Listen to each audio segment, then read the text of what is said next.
आप जो इतनी ज़्यादा भीड़ देख रहे हैं वह भीड़ पंडाल हॉपिंग के लिए है। पंडाल हॉपिंग का मतलब होता है खास अवसरों पर जैसे गणपति या दुर्गा पूजा के दौरान अस्थायी रूप से बनाया गया पूजा पंडाल, जहां पर भगवान की मूर्तियों को विराजमान किया जाता है।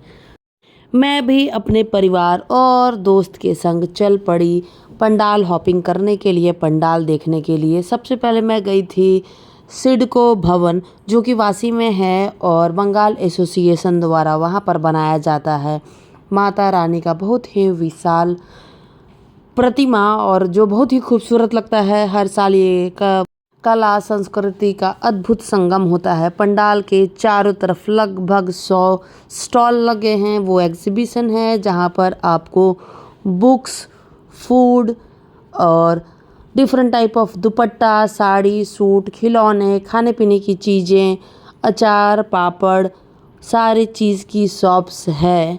और ये देखिए ड्राई फ्रूट्स का भी शॉप है जहाँ आप टेस्ट करके अच्छा बार्गेन करके ड्राई फ्रूट्स दे सकते हैं। तो ये जानने के दौरान का शॉप है जिस पर शॉप नंबर्स लिखे हुए हैं। और धीरे धीरे ये भीड़ आगे की तरफ बढ़ते जा रही है और मैं भी अपनी फ्रेंड ममता के साथ आगे की तरफ बढ़ रही हूँ। क्योंकि नौमी तिथि को भीड़ बहुत ज़्यादा थी, इसलिए हम लोग धीरे धीरे आगे बढ़ रहे हैं।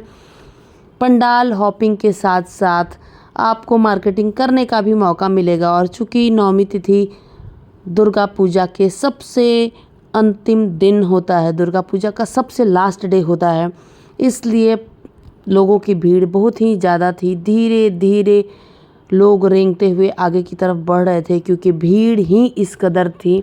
उसके बाद फाइनली हम लोग पहुंच गए सिडको भवन, जहां पर हमारी सारी थकान और ये उदासी खत्म हो गई क्योंकि हमें नज़र आया माता रानी की विशाल प्रतिमा, जो कि बंगाली समाज द्वारा स्थापित किया जाता है। इतना खूबसूरत, दिव्य, पावन, विशाल प्रतिमा देखकर मन प्रफुल्लित हो गया। हमने भी माता रानी, लक्ष्मी, सरस्वती, गणपति और कार्तिकेय भगवान का आशीर्वाद लिया। धीरे धीरे हम पंडाल के पास पहुँचे, कुछ समय वहाँ पर बिताया और फ़ोटो क्लिक्स कराएं। वो सारा कुछ करने के बाद वहीं पर सुरेश वाडेकर की टीम के द्वारा कल्चरल प्रोग्राम भी हो रहा था, जो लगभग 3 दिनों से लगातार हो रहा था। अलग अलग दिन पर अलग अलग कलाकार के द्वारा कार्यक्रम हो रहा था, जिसमें दोपहर में महाभोग के साथ धुनी आरती, ढाक पर डांस, सारा कुछ था। जब हम लोग पहुँचे तो वहाँ भी इंडियन आइडल के किसी कलाकार के द्वारा डांस हो रहा था।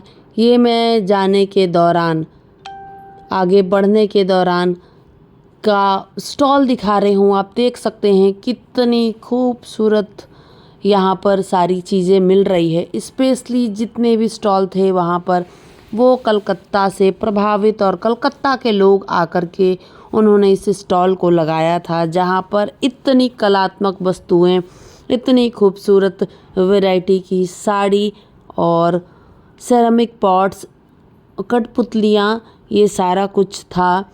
ज्वेलरी का भी सेगमेंट था। ओवरऑल कहें तो महिलाओं के लिए ये पूरा एग्जीबिशन बहुत ही बेस्ट है और लगभग वो 10 अक्टूबर तक वहाँ पर रहेगा।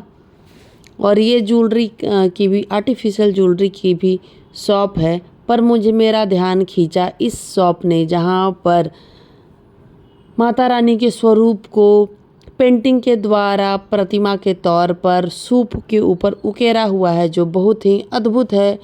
मैंने अपनी बंगाली फ्रेंड को देखा है इस सारी चीज़ों का उपयोग करते हुए, और सबसे ख़ास बात कि इन सब का प्राइस भी बिल्कुल जेन्युइन, बहुत ही अच्छा था।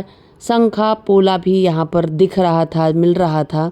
तो हम धीरे धीरे आगे बढ़ते हुए इन सारी चीज़ों का रेट भी पूछ रहे थे, एक्सप्लोर भी कर रहे थे, एंजॉय भी कर रहे थे। और हर शॉप की नंबरिंग थी ताकि आपको किसी भी तरह का कोई दिक्कत नहीं होगा।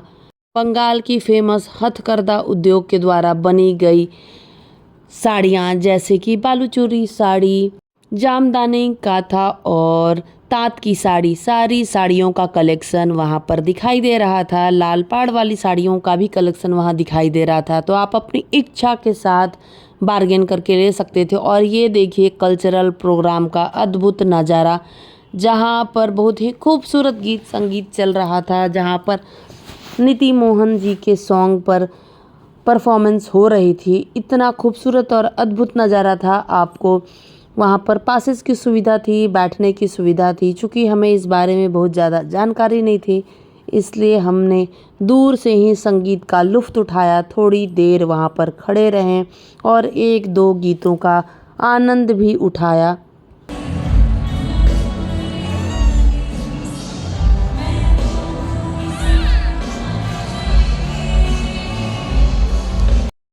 माता रानी का आशीर्वाद लेकर, उनका दर्शन करके और संगीत का लुत्फ़ उठाने के बाद हम लोग निकल गए बाहर की तरफ। आप देखिए पब्लिक की भीड़, क्राउड और स्पेशली बंगाली समाज बहुत ज़्यादा यहाँ पर आए हुए थे। लोगों की भीड़ बहुत ज़्यादा थी। और ये सारा फूड स्टॉल है जहाँ पर खाने पीने की चीज़ें हैं।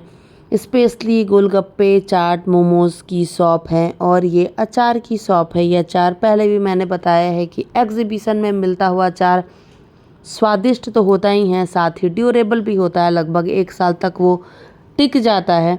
तो आप टेस्ट करके ले सकते हैं। और 200 रुपीज़ पर 225 ग्राम होता है, मतलब 250 ग्राम 200 रुपये का। वहाँ हमने कुल्फ़ी का मज़ा लिया, ठंडी ठंडी लस्सी पी। उसके बाद हम आ गए असम एसोसिएशन के द्वारा बनाए गए पंडाल में। ये भी पंडाल बिल्कुल नज़दीक था और यहाँ भी पूरे रास्ते में बहुत सारी खूबसूरत चीज़ों, डेकोरेटिव आइटम, शूज़, जूती, मोजरी, दुपट्टे, सूट्स सबकी शॉप लगी थी। हमने वो सब को एक्सप्लोर किया।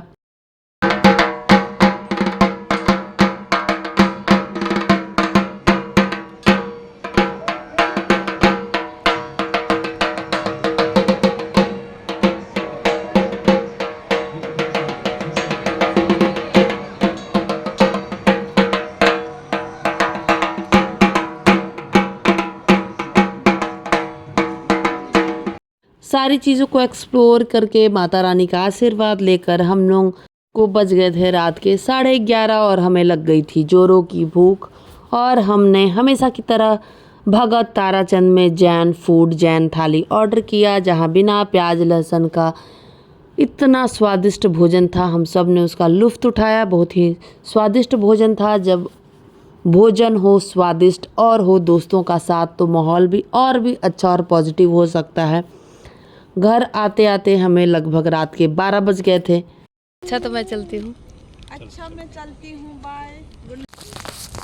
कैसा लगा? बहुत बहुत अच्छा लगा। हम घूमे बच्चे के साथ और साथ में प्रियंका के साथ, अब अभिषेक सर के साथ। बहुत अच्छा लगा। स्पेशली सोनू के साथ बहुत अच्छा लगा। सच में ये दुर्गा पूजा मेरे लिए बेहद खास था, क्योंकि जब अपने दोस्तों के साथ आप घूमिए, उसका आनंद उठाइए, तो सच में माहौल और भी अच्छा और पॉजिटिव हो जाता है। तो मैं अपनी फ्रेंड ममता और उमेश दास सर जी को तहे दिल से धन्यवाद करती हूँ कि उनके साथ की वजह से इतने भीड़ में मैंने हिम्मत की और दुर्गा पूजा पंडाल घूमने का अवसर नहीं गंवाया। आपको मेरा ये ब्लॉग कैसा लगा प्लीज़ ज़रूर बताइए। Bye bye.